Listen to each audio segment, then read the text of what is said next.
ناظرین، ملک بھر میں مظلوم کشمیری عوام کے ساتھ اظہار یکجہتی کے لیے ریلیوں اور احتجاجی مظاہروں کے درمیان ایک ریلی ایسی بھی تھی جو اپنے شرکاء کے حوالے سے سب سے ممتاز رہی۔ سننے اور بولنے کی صلاحیت سے محروم بچوں نے معصوم کشمیری بچوں کے ساتھ یکجہتی کے اظہار کے لیے ریلی نکالی اور اپنی مخصوص زبان میں نعرے بھی لگائے۔ تفصیلات بتا رہے ہیں اسلام آباد سے نیت صدیقی۔ اسلام آباد کے سیکٹر H9 میں واقع گورنمنٹ اسپیشل ایجوکیشن سینٹر برائے اطفال میں وزیر اعظم پاکستان عمران خان کی اپیل پر منائے جانے والے یوم یکجہتی کشمیر کے موقع پر ایک خاص تقریب سجائی گئی، جس سے خطاب کرتے ہوئے director special education doctor Shahbaz Khalid Ranjha نے کہا کہ کشمیر میں جاری ظلم و ستم تاریخ کا سیاہ باب ہے۔ معصوم بچوں کو پیلٹ گنز کے ذریعے نابینا کرنے کا گھناؤنا عمل بھارت کے مکروہ چہرے سے نام نہاد جمہوریت کا نقاب اتار پھینکنے کے لیے کافی ہے۔ بھارت کی طرف سے مقبوضہ کشمیر کی خصوصی حیثیت کو ختم کر کے بھارت میں ضم کرنے کا عمل مہذب دنیا کبھی بھی قبول نہیں کرے گی۔ تقریب کے بعد قوت سماعت اور قوت گویائی سے محروم بچوں نے کشمیری بچوں کے ساتھ یکجہتی کے اظہار کے لیے ریلی بھی نکالی۔ اس موقع پر بچوں نے مختلف کتبے اٹھا رکھے تھے جن پر کشمیر کی آزادی کے متعلق نعرے اور مطالبات درج تھے۔ اس ریلی کی خاص بات یہ تھی کہ بولنے سے محروم بچے اپنے مخصوص انداز اور مخصوص زبان میں نعرے بھی لگا رہے تھے۔ ان بچوں کو مسئلہ کشمیر کے متعلق آگاہی دینے کے لیے ان کے اساتذہ کو گزشتہ 4 دن بہت زیادہ محنت کرنا پڑی۔ اس موقع پر قومی ترانے کے ساتھ ساتھ اسپیشل ایجوکیشن ڈپارٹمنٹ کے ڈائریکٹر ڈاکٹر شہباز خالد، جو کہ ادبی دنیا میں امبر رانجھا کے نام سے معروف ہیں، ان کا معروف نغمہ کشمیری بچہ ہوں بھی اشاروں کی زبان میں سنایا گیا۔ تکبیر نیوز سے گفتگو کرتے ہوئے ڈاکٹر رانجھا کا کہنا تھا کہ زبان سے خاموش بچوں کا یہ احتجاج کشمیری بہنوں بھائیوں کو بتانے کے لیے ہے کہ ہم ہر حال میں ان کے ساتھ ہیں۔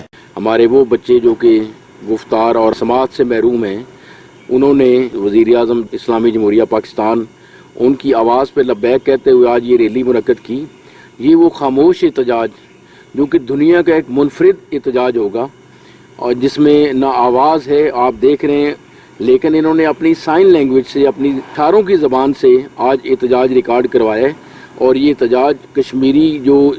لوگ ہیں جن پہ ظلم و تشدد کی انتہا ہو چکی ہے، بھارتی درندگی کا شکار ہیں، ان کے ساتھ یکجہتی کا اظہار کرنے کے لیے آج یہ 700-750 بچہ آپ کے ساتھ موجود ہے اور اپنے وزیر اعظم کی آواز پہ لبیک کہتے ہوئے آپ کے سامنے یہ احتجاج ریکارڈ کروا رہا ہے۔ آج سے تقریباً 3-4 دن پہلے جب پرائم منسٹر نے اسپیچ کی تو اس کے بعد میں نے ان کے ٹیچرز کی ذمہ داری لگائی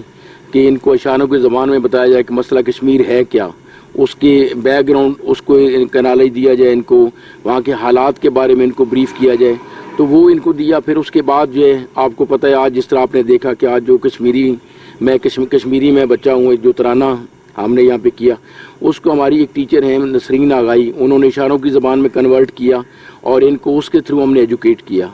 اور اس کی وجہ سے آج یہ بچے پرزور انداز میں اپنا خاموش احتجاج ہے وہ ریکارڈ کروا رہے ہیں۔